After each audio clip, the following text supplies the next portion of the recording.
Le site Ma Ville Mon Patrimoine Vire Normandie a pour objectif de faire évoluer le regard des habitants sur leur cadre de vie et de valoriser l'image de la commune auprès des visiteurs. Il est participatif, évolutif et pédagogique. Vous avez vu que les icônes, elles sont vertes et quand vous passez dessus, hop, elles apparaissent en noir. Et vous pouvez... Exactement, ça change de forme, t'as remarqué? Voilà, enrichissez la carte participative. À votre avis, qu'est-ce que ça veut dire? Il y a une carte, effectivement. Enrichir, ça veut dire quoi? Riche, ouais. Ça veut dire qu'effectivement, elle sera encore plus riche grâce à vous, parce qu'on va y amener des choses en plus. Qu'est-ce qu'on voit aussi en plus dans les rues de Vire? Les monuments anciens. Presque ça. Là, ce qui s'affiche à l'écran, c'est quoi ça? Vous voyez des petites bulles, non? Oui. Voilà. Et vous voyez des petites bulles de couleurs différentes. Oui. Effectivement, on va zoomer sur les petites bulles. Et là, oh, ben c'est des photos qui s'affichent et vous êtes allé bien plus vite que moi. Ce sont effectivement des photos du patrimoine. Voilà, excellent. Donc, on va chercher ensemble. Vous avez envie d'aller voir dans quel endroit vous voulez aller? On va aller chercher ensemble. Alors, on va cliquer dessus. Comme ça, vous verrez un peu mieux. Il y a marqué quoi? Protestant. Ah oui, je sais où c'est. Tu sais où c'est? C'est où alors? Il y a le collège Maupas, il y a une grande Exactement. Et en face, il y a un temple. Et Exactement. tu peux descendre encore, Est-ce qu'il y en a d'autres qui connaissaient ce bâtiment? Non. Est-ce que vous voyez sa façade? Ça ressemble à quoi?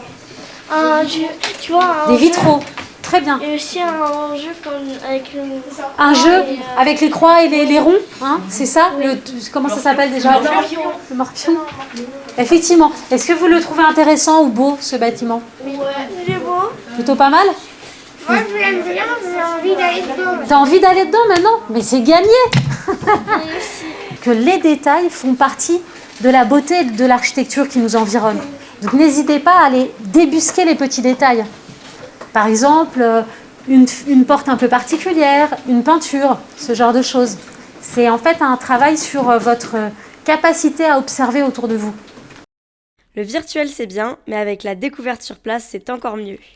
Le but en classe, c'est pour faire découvrir aux enfants leur quartier, leur ville et pour qu'ils repèrent des choses qu'ils n'ont pas forcément l'habitude de voir ou des choses devant lesquelles ils passent sans forcément voir tous les détails. Et donc ça permet d'éduquer l'œil et puis peut-être après on espère qu'ils puissent aussi